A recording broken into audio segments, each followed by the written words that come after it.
Bata sa Cebu City, patay ng mataganan ng steel barrier. Ang naturang steel fence matagal na palang inirereklamo ng mga residente. Si Jessie Atienza sa sentro ng balita. Makikita sa CCTV footage sa Barangay Suba ang isang batang may suot na pulang t-shirt na nakahawak at nakasandal pa sa steel barrier Lunes ng hapon. Isang bata pang umakyat sa barikada. Maya-maya, biglang natumba ang steel barrier at nadaganan ang bata. Agad siyang tinulungan ng mga nakakita sa lugar. Naisugod pa ang bata sa ospital pero binawian din siya ng buhay kinabukasan. Kinilala ang nasawing bata na si Chrismark Sandoval, bunso sa 3 magkakapatid. Labis na nasaktan ang kanyang pamilya sa nangyari. Kahit mga kapitbahay ay nanlumo sa sinapit ni Chrismark. Gumikan sa mong ka-close, sa iyang pamilya, close. Sakitan dyan mis na itabo niya, kaya wag gumi magdahom nga mayunana ba dahil siya.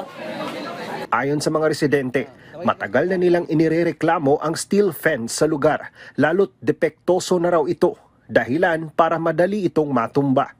Unsa day gamit di unta sa railing di? Pag alis sa mga dili makasud ang e-bike diha, malag gibutangan nila no entry e-bike. Kay ang e-bike man makadag traffic na sa sud. Kay ang pagkanay mo ngumpra isda, ilahan ng sudlon ang e-bike, ang katong mangumpray isda ato ikarga. Nagbigay na ng tulong pinansyal ang LGU ng Cebu City sa pamilya ng batang nasawi. Sinagot na rin ng LGU ang hospital bills at pagpapalibing sa biktima. Nais ng alkalde na magsagawa ng investigasyon sa nangyari. I am calling for investigation sa ato ang COD, Market Division o sa CCTO. Kay gusto gyud nako tan-awon kung kaning ilang gibutang nga barikada was really safe in the first place, no?